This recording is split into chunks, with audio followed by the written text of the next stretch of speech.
welcome to another episode of Caught on Video.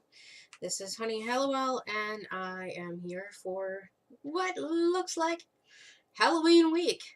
Yay! It's the most wonderful time of the year, and so I'm very excited actually to be doing makeup on Halloween week. That makes me very, very, very happy. So, as I said, I'm only focusing on one thing per week so that I can keep the shows nice and concise. So that's all I'm doing this week is makeup, and also I want to show you guys how I did my dreads and tell you what all goes into dreads, because it's a study in patience for me who doesn't have much patience. And that's why I think I kind of am a jack of all trades, because I lose focus on things and I have to move on to my next muse, and I move on to my next muse, and I move back into my next muse. And because I throw myself 100% into my next muse, you better believe I have to know everything about it. So I know everything about almost everything. On the upside of that, I can talk to you about anything with anyone, and so I'm never short for conversation. So that's kind of a good trait, I guess, because I know a lot about things and stuff and all that. So I've been studying dreadlocks because I want to make sure that I do them right. The reason why that I'm doing them is actually because, well, I have always wanted to, and it's not that I want little short pink stubby dreadlocks, and it's not that I want my roots to be standing out for the next several months, that they're going to have to be.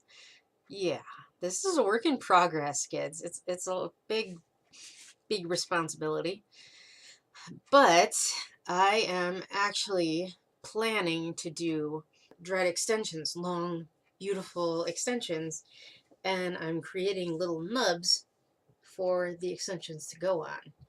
So when I am done with this, I'm going to have some really long, beautiful dreads, but that won't be until January. So in the meantime, you're gonna have to see me with some really awkward hair, and I'm just gonna have to strut around like I don't care. So that's what's gonna happen. And here's me without my glasses and without, well, anything but base and mascara, because I'm, again, preparing to do a makeup tutorial for you guys, which is actually a good makeup tutorial for Halloween, because the eyes kind of do look Halloween-y, and it's just kind of what I wear sometimes. So yeah. Let me see here. I have these really horrible rubber bands. If you ever considering doing dreads, never get these rubber bands. I'm telling you. Let me see if I can show them to you. Now, this is so worn out from having to put more in, because they break every day. And I told you that this was a really good relaxer and reliever of anxiety, because you're twisting every day. You're helping them to form. And I have a couple that are really well formed. I mean, look at that one. And it's stuck there. No matter what I do, it's never going to part. Really good for just a few weeks, a couple weeks. My hair really wants to do this. The only problem is these freaking rubber bands. They break all the time. So every day I am replenishing my rubber bands, and so sometimes my hair doesn't really have time to work like that. And so when you're getting all relaxed, twisting your hair, and then your rubber band breaks and you just want to go off again. Do not get these rubber bands. If you want to get rubber bands, do a little more research, like I plan to do, about the right kind of rubber bands that won't hurt your hair and also won't break. These say they will not break your hair. They don't break your hair, but they just break. So there you have it. This actually here is a pretty good dread. I mean, at least as far as you can tell from the time, because if you look, you'll see that it's pretty entwined without even a rubber band there. Rubber bands are supposed to stay for like 3 months. So, I mean, given that it's only been a couple weeks, you can tell this puppy wants to stay. But I'm going to take it apart anyway for your bemusement. So you can see the hell I'm going through with these rubber bands. So when they... I'm going to try to make them viewable for you. And try to get unstuck from this other one. Okay. Now generally you're supposed to have in some locking gel, and it should be damp hair. My hair actually is damp, not that you can tell right now. But because you shampoo locks, it stays damp for quite a while. But you put in locking gel, shpluk, shpluk, shpluk, shpluk, or wax. Some people like wax better. And you start here, and you go like this. Stay down. Twist. Twist. That one would stay out of the way. Twist. And you just keep doing this, and you pull it as tight as you can to the top of your head. Twist. Twist. Now I want mine to go down because I have this part up here, so I'm twisting it down. And I actually want my part to show. Twist. Twist. But see how I'm twisting it up? Twist. Twist.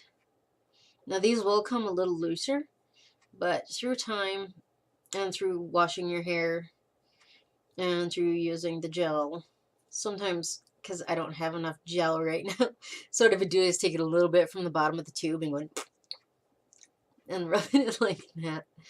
That kind of at least helps to keep the flyaway hairs down. Twist.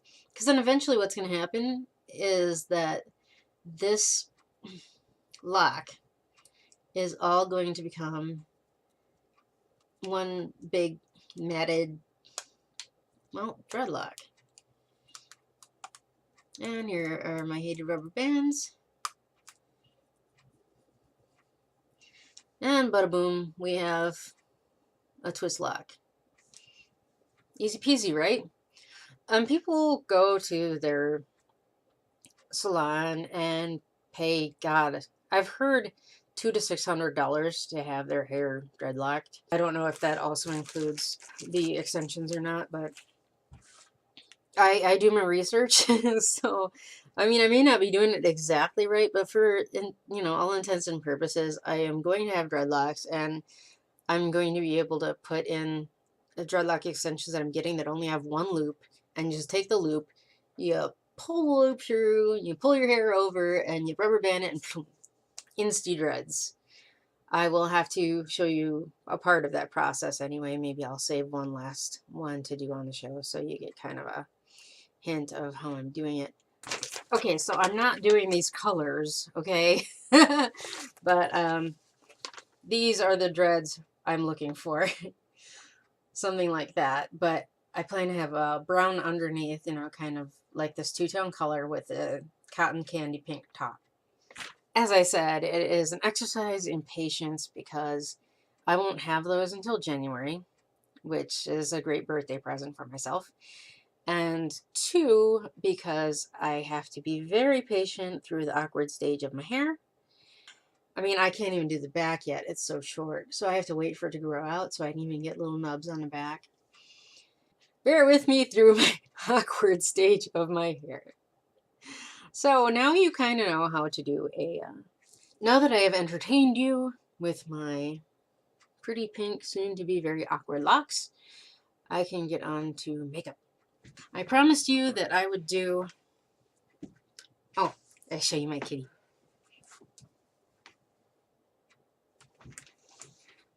My shirts entertain me, what can I say? So I promised you guys a long time ago, and I'm getting to it now, that I would do the lash eyeliner. Usually with the lash eyeliner, I do a certain type of eye makeup to make it stand out more. So I'm going to do that, and then I'm going to show you the eyeliner. So you can get really creative with the colors that you do the lash liner on. Me, I'm going to be boring and do white and gray. Because I'm wearing gray, and for no other reason, but I mean, if you want to go completely off the rails and do anything, it's very complimentary. If just match up with your shirt and go nuts, because that's what I do, is usually go with what I'm wearing. And sometimes you get some really creative matchups, but I'm wearing gray, so that's what I'm doing. Okay, this is really awkward. That's the word du jour. Actually, my other word, the word I've been using the most is persnickety. It's my favorite word ever. I can't say that I've actually done this without a mirror. So this is interesting. I'm just using the webcam to do my eyes. So I guess you guys are guiding me here, right? And always let your watchers be your guide.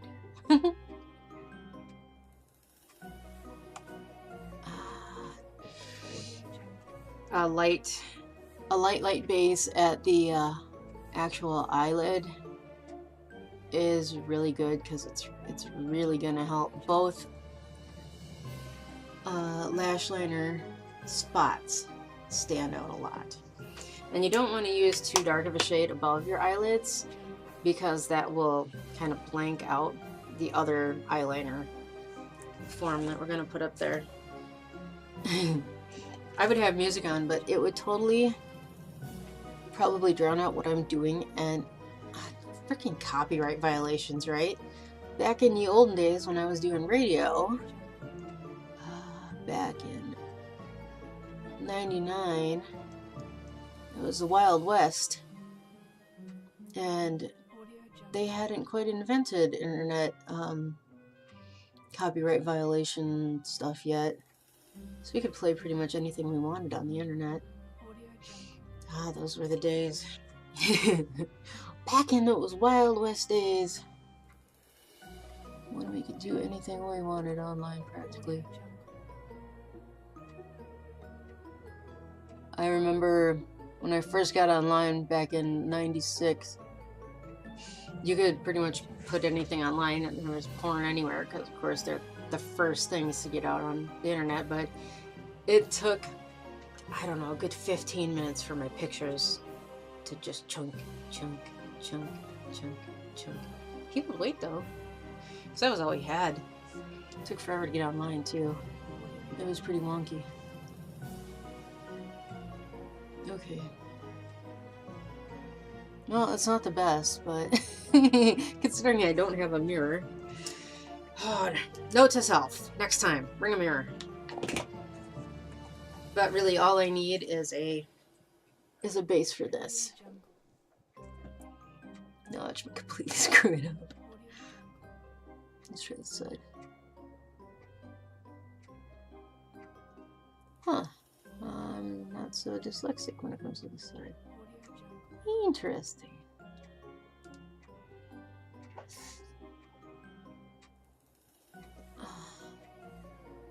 But I was modeling way before the internet.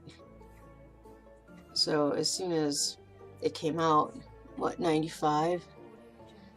I had a ton of pictures to get online already.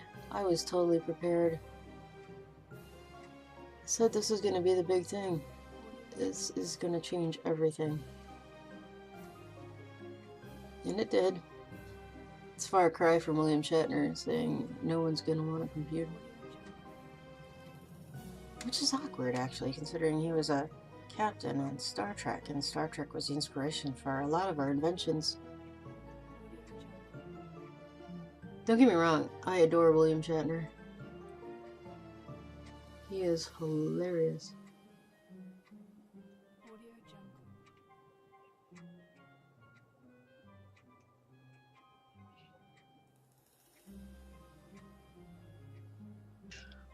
So we've got our base pretty much down. This eye is pretty much done.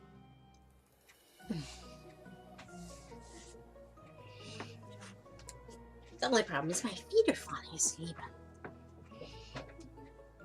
I better wake them up or they'll be up all night.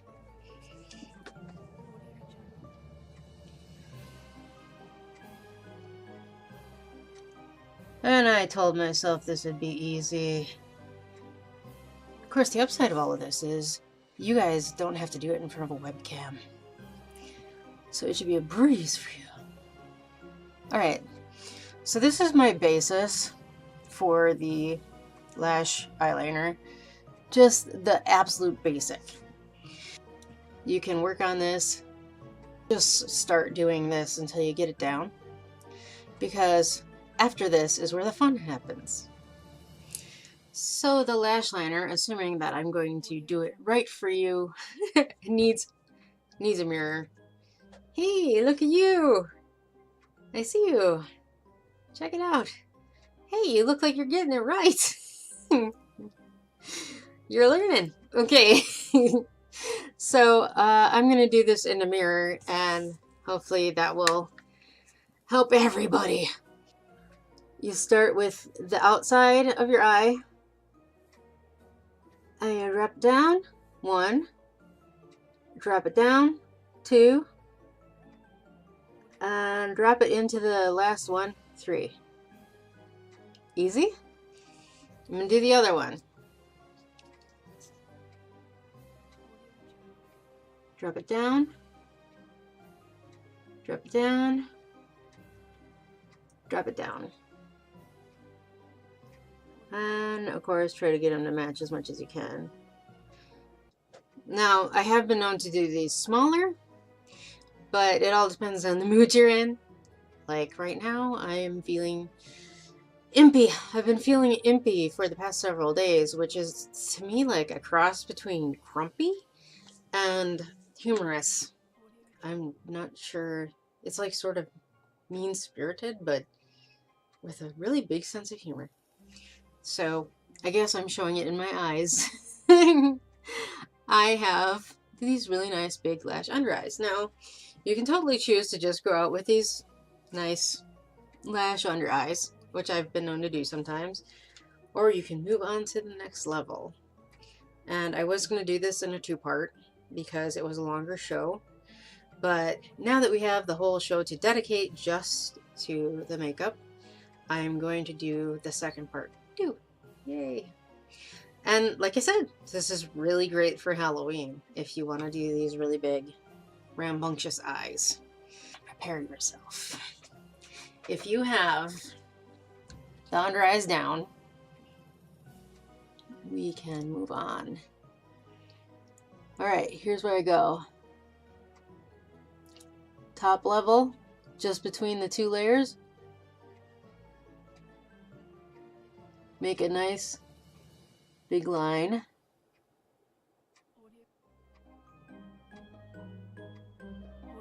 Got it?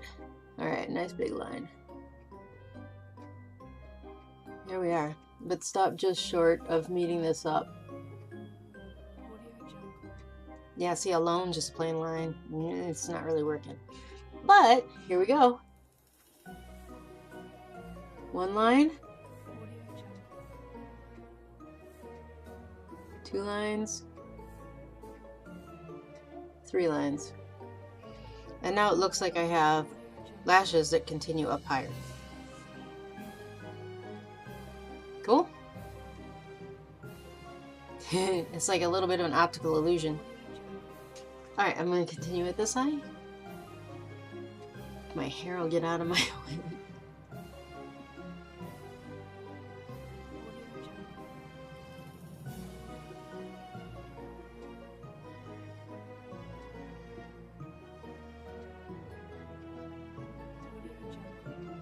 One line.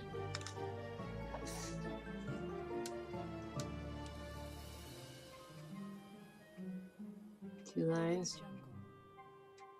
3 lines. The one thing you really have to get over when you're doing this is that they are not going to be perfect.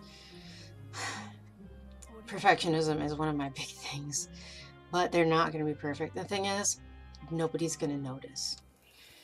They're going to be honestly too busy noticing that you have these big optical illusion lashes going on. I don't cosplay, so I really don't know how Lolita is technically really supposed to work, and I really don't care. It's my own perception, and so I have to take everything and make it my own. I wouldn't do it any other way. So if it's Halloween makeup that you're looking for, and you know you want to add, let's say, sparkle makeup under there, just something crazy. My God, this is a style that you could go absolutely nuts with. And I really love it when I grab different colors and experiment with them, and different eyeliners, and play with that, and just to see what I can make out of it. So anyway, I've gotten a lot of requests to show this makeup, and there you have it. So now you know how to do Honey's famous lash makeup. Ta-da! So this is turning out to be, well, an average length show, I guess. I do have a little more time to talk, I guess, and I'll do that really quickly. Some changes in November. I still intend to do shows, but things are going to be a little bit different. Only mostly in the way I look. Maybe I might look a little different, or I might talk a little different. I might seem a little different. And for those of you who aren't really interested or get really disturbed by talking about, sexual abuse, you can really just pop on to the end, and definitely tune in to the Better Know a Genre song today, because it's awesome. Seriously, Better Know a Genre, check it out. And sometime I'm going to ask you guys what your favorite Better Know a Genre song is. Study up. Thank you. But I know that a lot of my fans out there have come forward to me personally, not on any boards, and have talked about having PTSD or having been sexually abused as children. And I suppose it just takes one person to talk very openly about it. The thing is, the more you speak aloud about it, the more you come out, the more the onion peels. The more the onion peels, the more rawness is under there, the more comes up. And because I've been talking about it so much, and I'm not blaming anyone, my God, I need to do this because I need to help people. I am by no means a victim. I am a survivor. I am strong, and unfortunately I'm stronger for it. I wouldn't change the past if I could, because it made me who I am. It's not saying that it's right. I am saying that I need to be in this place because there are a lot of people who aren't where I am, and I need to help people. So it's my imperative to help people in any way that I can. It's just a drive that I have, I guess. So the thing is what I need to do at this point, what I really need to do is say goodbye to that child that was so abused that she didn't survive. She is dead, and I need to say goodbye. I haven't taken time to grieve. And the more you build it up, and the more you build it up, and the more you build it up, the more it poisons you. And I have a lot built up. So I'm encouraging anyone, whether they've come out about it or not, sufferers of PTSD as a result of childhood sexual abuse, anyone actually who's been sexually abused, to take November with me and use that as a month of mourning to spend an hour a day to mourn officially the loss of that part of your life, to put it to rest, to get it all out of your system. I'm going to take an hour a day to look at old pictures, to get around my head what happened to that child, and actually put her to rest. I'm getting a gravestone for my backyard so I can go out there, and if I ever get it in my head again, I can go out to that gravestone like any other deceased person, because she is dead, and it's something I need to do. So anyone else who feels that they need to put that sort of part of them to rest, I'm starting November 1st, and it will end November 30th. I will be wearing all black and covering my head. So when you see me on the show, and I will be continuing the show, when you see me all in black with my head covered, that is why. And I don't want to have to explain it every show. Why do you look like a cheerleader for a funeral? Well, that's why. And anyone else doing this with me, if you feel the need to share what you're doing and how it's working for you, I'm here. I'm totally here to support you and maybe support each other. All right? Slash exit depressing stuff. Okay. So now that we got that out of the way, here is your better know a genre, and I highly suggest, highly suggest you check it out. This is an awesome song by someone that I just became acquainted with today, and I'm like, you know, it's Halloween. I cannot pass this one up. It is in the pop genre, which I probably never would have played otherwise. So this is kind of special. Until next week, hopefully, if nothing else, next time.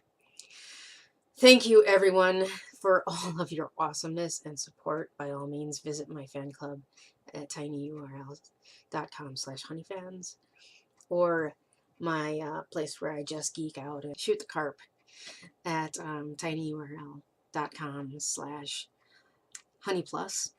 Snazzypants.me. Yes, snazzypantsme.